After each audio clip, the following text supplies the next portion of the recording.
Good morning. So this is volume 3 now. We're on part 5, Katorga.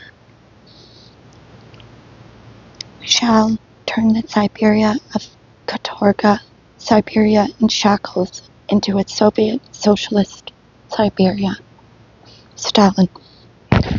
So Katorga was areas of sections where prisoners were held during the Russian Empire up until 1917, when the Soviet Union started, and then they evolved into Gulag. I suppose they were shackled back then. I think they were shackled under the Soviet Union too, but yeah, it covered the entire of the far northeast, essentially all of eastern Russia.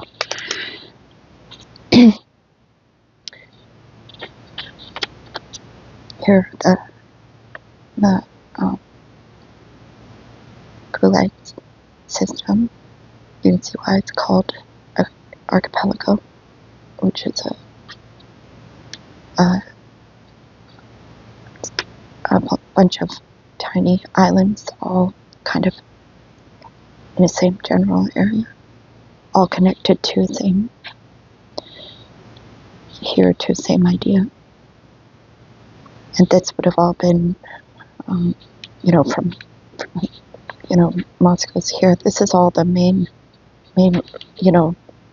population, and then you have all this wide open, all of this Siberia and the taiga. These is where some of the worst camps were: Magdan, Vorkuta,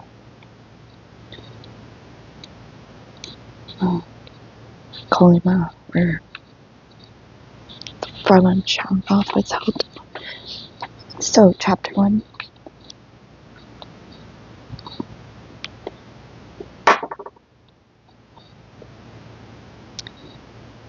The doomed.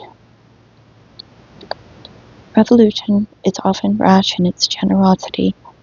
It is in such a hurry to disown so much. Take the word Katorga, for instance. Now Katorga is a good word, a word with some weight in it, nothing like the runtish abortion DOPR or the pipsqueak ITL. Katorga descends from the judicial bench like the blade of a guillotine. Stops short of beheading the prisoner, but breaks his spine, shatters all hope, and then in the courtroom. The word Katarzyna holds such terror that other prisoners think to themselves, these must be the real cutthroats. It is a cowardly but comfortable human failing to see yourself as not the worst of men, nor in the worst position. Katarzyna were numbers. They are obviously beyond redemption. Nobody would pin a number on you or me. They will, though, you'll see.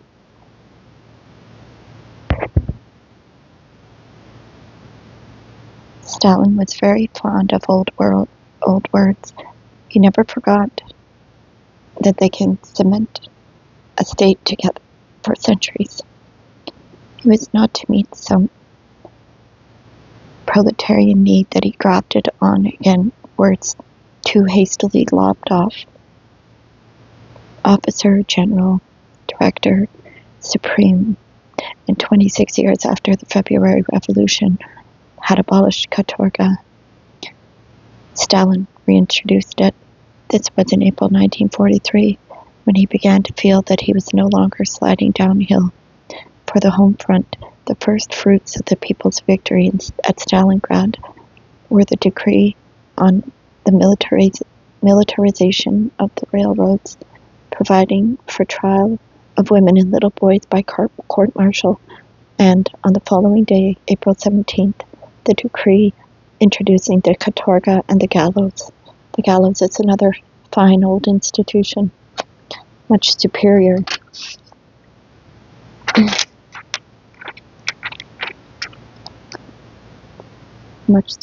to a short, sharp pistol shot. It makes death a leisurely process, which can be exhibited in detail to a large crowd of people. Each subsequent victory drove fresh contingents of the doomed into katorga, or to the gallows, first from the Kuban and on the Don, then from the left bank, Ukraine, and the Kursk, Ural, and Smolensk regions. On the heels of the army came the tribunals, publicly hanging some people on the spot, dispatching others to the newly created katorga forced labor camps. The first of them, of course, was mine number 17 at Vorkuta. Those at Norilsk and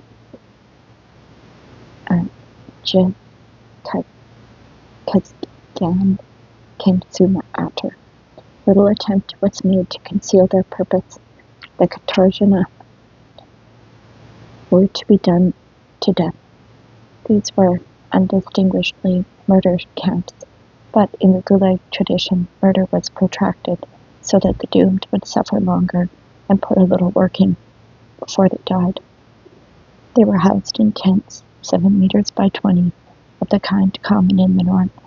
Surrounded with boards and sprinkled with sawdust, the tent became a sort of flimsy hut. It was meant to hold 80 people.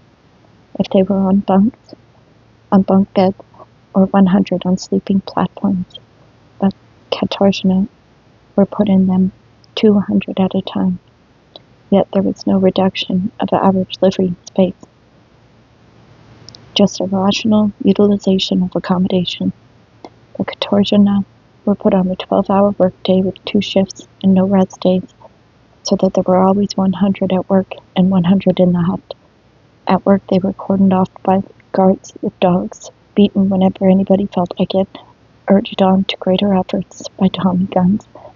On their way back to the living area, their ranks might be raked with Tommy gun fire for no reason, and the soldiers would not have to answer for the casualties. Even at a distance, a column of exhausted katorgina was easily identified. No ordinary prisoners dragged themselves so hopelessly, so painfully along.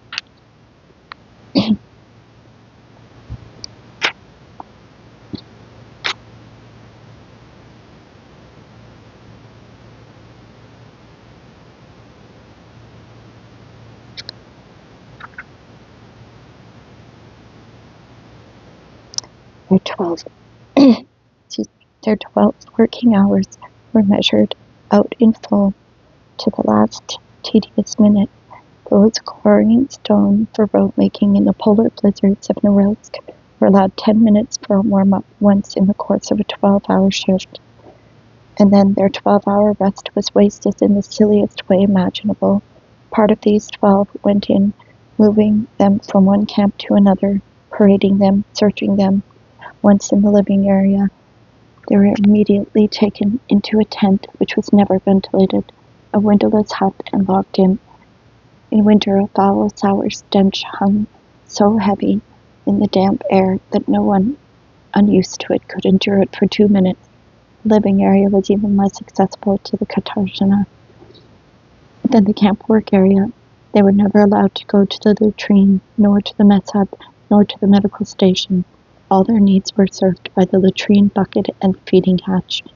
Such was Stalin's katorga as it took shape in 1943-44, a combination of all the worst in the camps with all that was worst in prisons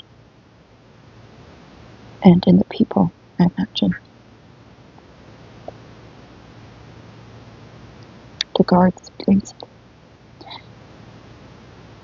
The 12 hours of rest also included inspections, morning and evening, no mere counting of heads, as with ordinary zeks, but a full and formal roll call, at which each 100 katorgina, twice in every 24 hours, had to reel off smartly his number, his abhorrent surname, forename, and patronymic, which where and in which year he was born, under which article of the criminal code he was convicted, and by whom, the length of his sentence, and when it would expire, while the other 99 twice daily listened to all this and suffered torments. And again, food was distributed twice in the course of these 12 hours. Mess tins were passed through the feeding hatch, and through the feeding hatch they were collected again. No katarzanin was permitted to work in the kitchen, nor to take around the food pails.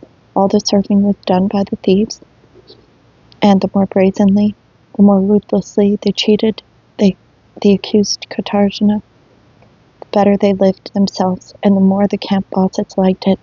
As always, when the 58's politicals were footing the bill, the interests of the NKVD and the thieves coincided.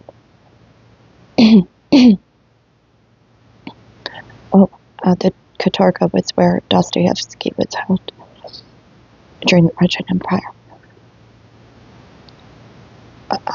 Responsible probably for his great works of literature. As we know, he was mock executed, and it did something to him. According to the camp records, which were not meant to preserve for history the fact that political prisoners were also starved to death, they were entirely supplementary. They were entitled to supplementary minor rations and bonus dishes, miners' rations and bonus dishes, which were miserable enough even for 3 lots of thieves got at them, even before. This was another lengthy procedure conducted through the feeding hatch. Names were called.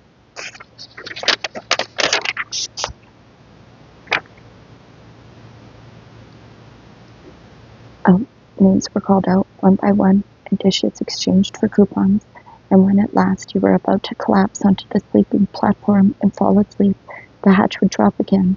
Once again, names were called, and they would start reissuing the same coupons for use the next day.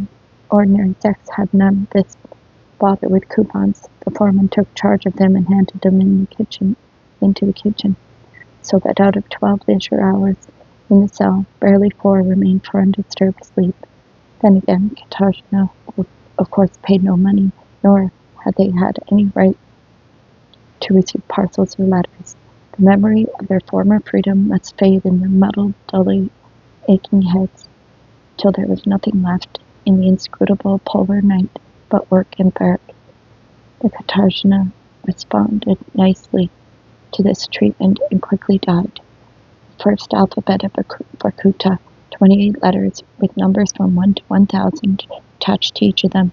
The first 28,000 prisoners in Vorkuta all passed under the earth within a year. We can only be surprised that it was not in a single month. The train was sent to cobalt mine number 25 at Norilsk to pick up ore, and some Katarzyna lay down in front of the locomotive to end it all quickly. A couple of dozen prisoners fled into the tundra in desperation. They were located by planes, shot, and their bodies stacked where the men lined up for work assignment would see them. At number 2 mine, Vorkuta, there was a women's camp division. The women wore numbers on their backs and on their headscarves. They were employed on all underground jobs, and yes, they even overfulfilled the plan. But I can already hear angry cries from my compatriots and contemporaries. Stop! Who are these people of whom you dare to speak? Yes, they were there to be destroyed, and rightly so. Why? These were traitors, police, burgomasters. They got what they asked for. Surely you are not sorry for them. If you are, of course, further criticism is outside the competence of literature and must be left to the organs. And the women there were German bedstraw. I hear women's voices crying. I am exaggerating. It was our women who called other women German bedstraw, wasn't it? I could most easily answer in what is now the conventional fashion by denouncing the cult. I could talk about a few untypical cases of people sent to Katorga. The 3 Comsomol girl volunteers, for instance, who went up in a fighter bomber, but were afraid to drop their bombs on the target, jettisoned them in open country, returned to base safely, and reported that they had carried out their mission. Later on, her Comsomol conscience began troubling one of them, and she told the constable organizer of her air squadron, also a girl, who of course went straight to the special section. The 3 girls collected 20 years of katorga each. I could cry shame to think that honest Soviet people like these were punished like criminals at the despot Stalin's whim. Whoops. I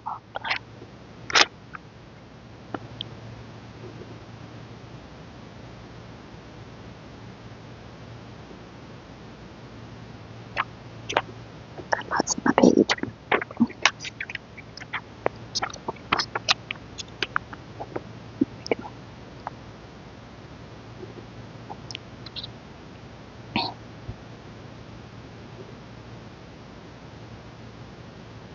And I could wax indignant not so much at Stalin's high-handedness as about the fateful errors in the treatment of constables and communists, now happily corrected. It would, however, be improper not to examine the question in depth. First, a few words about our women, who, as everybody knows, are now emancipated, not from working twice as hard, it's true, but from religious marriage, from the yoke of social contempt, and from the cruel mothers-in-law. Just think, though, have we not wished upon them something worse than Kabaninka? If women who behave as though their bodies and their personal feelings are indeed their own are to be condemned as criminals and traitors, did not the whole of world literature before Stalin rapturously proclaim that love could not be contained by national borders, but the will of generals and diplomats? But once again, we have adopted Stalin's yardstick and accept as decreed by the Supreme Soviet. Accept as decreed. Thou shalt not mate. Your body is, first and foremost, the property of the fatherland. Before we go any further, how old were these women when they were close with the enemy in bed instead of in battle? Certainly under 30, and often no more than 25, which means that from their first childhood impression onwards, they had been educated after the October Revolution.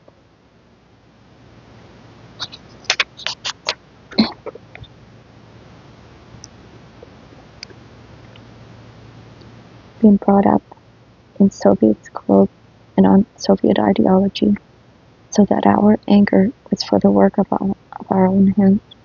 Some of these girls had taken heart what we had tirelessly dinned into them for 15 years on end, that there is no such thing as one's own country, that the fatherland is a reactionary fiction.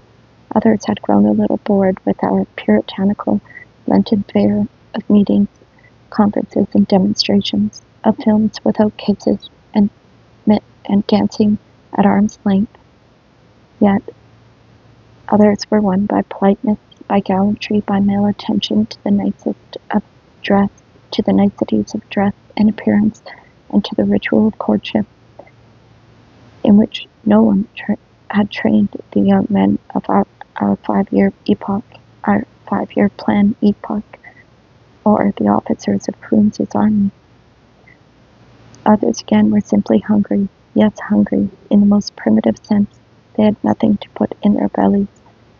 And perhaps there was a 5th group who saw no other way of saving themselves and their relatives, of avoiding separation from their families. In the town of Starodub, in Bryansk province, where I arrived hot on the heels of the retreating enemy, I was told that a Hungarian garrison had been stationed there for a long time to protect the town from partisan raids. Orders came transferring them elsewhere, and dozens of local women, abandoning all shame, went to the station and wept as they said goodbye to the occupying troops. Wept more loudly, added a sarcastic shoemaker, than when they had seen their own husbands off to war. The military tribunal reached Starodub some days later. It would hardly fail to act on information received. It doubtless sent some of the weeping women of Starodub to mine number 2 at Vorkuta. But who is really to blame for all of this? Who, I ask you? Those women, our fellow countrymen, contemporaries, we ourselves, all of us. What was it in us that made the occupying troops much more attractive to our women? Was this not one of the innumerable penalties which we are continually paying and will be paying for a long time yet, for the path we so hastily chose and have so stumblingly followed? We should never look back at our losses, with never a look back, never a cautious look ahead. Perhaps all these women and girls deserved moral censure, though they too should have been given a hearing. Perhaps they deserved searing ridicule, but to be sent to Katorga, to the polar death house? Well, Stalin sent them there, and Beria. I'm sorry, but it wasn't. Those who sent them there, kept them there, did them to death. Now sit with other pensioners on social service councils, looking out for any lowering of moral standards, and the rest of us, we hear the words German bedstraw and nod in agreement. The fact that to this day we consider all these women guilty is much more dangerous for us than that they were once inside. All right then, but the men at least were in for good reasons. They were traitors to their country and to their class. Here too we could prevaricate. We might recall, it would be quite true, that the worst of the criminals did not, of course, sit still and wait for our tribunals and the gallows. They made for the West as fast as they could, and many of them got away, while our punitive organs reached their target figures by including people innocent as lambs. Denunciation by neighbors were a great help here. So-and-so had Germans billeted in his apartment. What made them take a liking to him?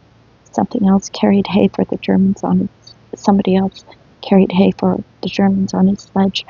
A straightforward case of collaboration with the enemy. We could then play the thing down, put all the blame on the Stalin cult again. There were many excesses. Now they have been corrected, all quite normal. But since we have begun, let us go on. What about the school teachers, those whom our army in its panicky recall abandoned with their schools and pupils for a year, for 2 years, and even for 3?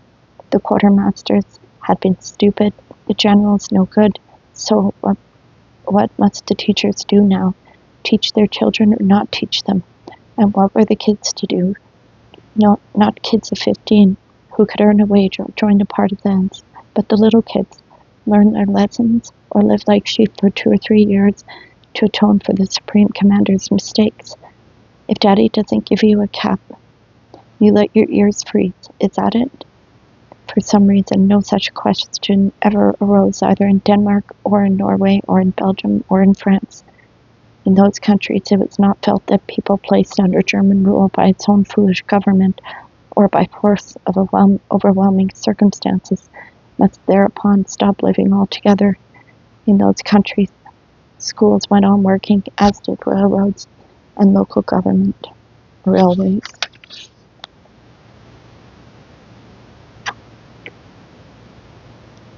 Somebody's brains, theirs of course, are 180 degrees out of truth, because in our country teachers received anonymous letters from the partisans. Don't dare teach, you will be made to pay for it.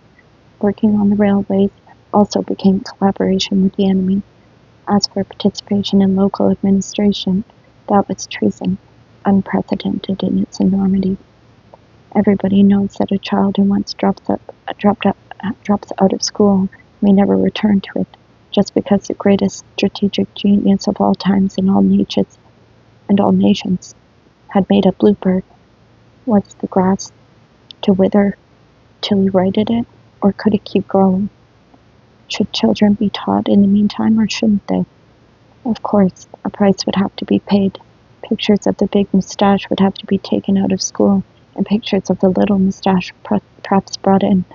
The children would gather around the tree at Christmas instead of New Year's, and at this ceremony, as also on some imperial anniversary substituted for that of the October Revolution, the headmaster would have to deliver a speech in praise of the splendid new life, however bad things really were.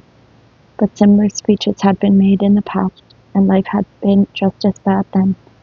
Or rather, you had to be more of a hypocrite before, had to tell the children many more lies, because lies had had time to mature and to permeate the syllabus in very painstakingly elaborated inversions, painstakingly elaborated by experts on teaching technique and by school inspectors in every lesson, whether it was pertinent or not, whether you were studying anatomy of worms or the use of conjunction in complex sentences, you were required to take a kick at God, even if you yourself believed in him. You could not omit singing the praises of our boundless freedom, even if you had lain awake expecting a knock in the night. Whether you were reading Turgenev